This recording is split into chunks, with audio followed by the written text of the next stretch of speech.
Pinilahan ang unang araw ng pagbebenta ng 20 pesos kada kilong bigas.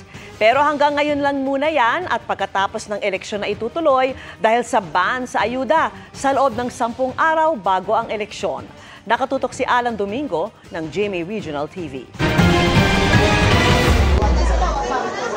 Maaga pa lang, mahaba na ang pila para sa NFA rice na 20 pesos lang kada kilo. Nagre-repack pa nga lang ng mga bigas mula sa sako ay nakaabang na.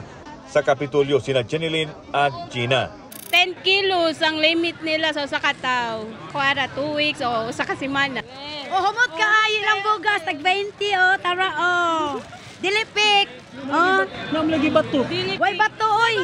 Limitado sa 10 kilo kada tao ang pwedeng bilhin at mga vulnerable sector lang ang pwedeng bintahan tulad ng mga senior citizen, solo parent at PWD.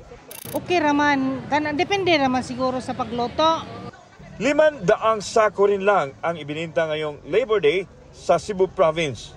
Ang buhatan sa NFA karon, gi-collaborate na tanang mga source regions nga mo augment para masustiniran kining gikinahanglanon ni maong programa.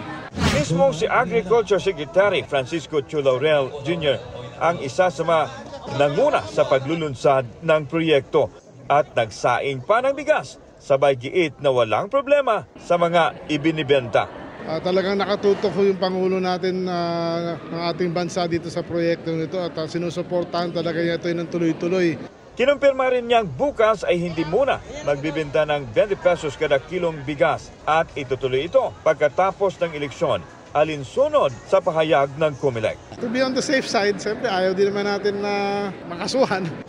Mula sa GMA Regional TV at GMA Integrated News, Alan Domingo nakatutok, 24 oras.